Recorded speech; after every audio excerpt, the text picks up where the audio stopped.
Jadi di sini Pak ya, tempat Pak Anies mengendalikan partai, memikirkan kebijakan-kebijakan strategi partai gitu Pak ya. Iya, di sini ada kira-kira tempat kesannya gitu. Iya. Pak, saya ingin langsung bertanya Pak, untuk mencegah caleg yang begitu banyak begitu Pak ya, yang kemudian justru bisa merugikan PKS itu sendiri karena mungkin kredibilitas atau integritasnya yang diragukan misalnya, apa mekanisme apa yang dipersiapkan PKS untuk mengontrol itu semua, untuk menyaring itu semua? Nah, saya seperti selalu mengatakan tadi bahwa kita ini menerapkan konsep konsep otonomi di dalam pengambilan keputusan. Yeah.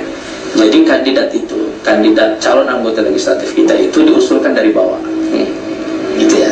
Yeah. Diusulkan dari daerah pemilihannya dulu. Gitu. Nah, atas dasar usulan inilah baru kita mulai melakukan seleksi kepada mereka yang sudah diusulkan itu. Sehingga kita memastikan terlebih dahulu bahwa semua nama-nama calon ini adalah berasal dari usulan grassroots kita sendiri, arus bawah. Dan alhamdulillah dengan cara seperti ini, mekanisme seleksi kami itu relatif lebih sederhana. Lebih sederhana dalam pengertian karena kita bisa mengetahui dari awal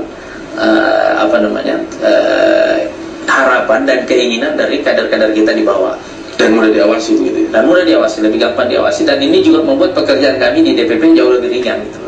Oke, Pak, kalau bicara soal pencapresan, PKS belum memunculkan sedikit pun nama soal siapa capresnya. Mungkin akan seperti jawaban partai-partai lain yang belum memunculkan nama capres karena menunggu hasil pemilu legislatif. Tapi paling tidak partai-partai yang lain sudah memulai paling tidak munculkan figur-figur yang lain. Bagaimana dengan PKS, Pak?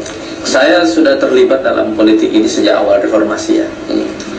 Dan sepanjang pengalaman saya bisa mengambil satu kesimpulan bahwa politik Indonesia itu adalah salah satu politik yang paling unpredictable, paling susah diprediksi. Saya kira termasuk juga nanti dalam urusan pencapresan ya. Kita akan menyaksikan menurut saya hal-hal yang tidak terduga pada bulan-bulan yang akan datang. Dan saya kira karena kita menyisakan ruang untuk hal-hal yang tidak terduga inilah, kita di PKS tidak berani untuk terlalu terburu-buru untuk menetapkan calon presiden itu. Walaupun ini terus-menerus kita bahas di dalam, tetapi kita menyisakan ruang untuk hal-hal yang tidak terduga dulu itu. Walaupun hanya sekedar memunculkan figur-figur, tidak hanya satu figur, misalnya beberapa figur yang potensial menjadi capres bagi PKS. Kita terus membahasnya. Sekarang ini ada tim di DPP yang sudah dibentuk sejak beberapa bulan yang lalu dan terus-menerus bekerja, tetapi kita perlu melihat momentum. Menurut saya yang menentukannya nanti itu momentum, dan momentum itu memang tidak harus pemilu legislatif. Momentum itu ada deadline-nya tidak bagi PKS? Kita lihat momentumnya karena tidak kembali kepada bulan, tetapi kembali kepada situasi makro. Gitu lah.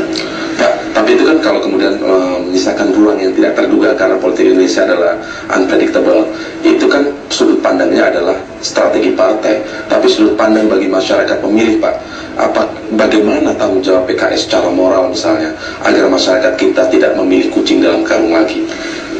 Saya kira memang itu satu alasan yang mengharuskan partai-partai mempercepat ya.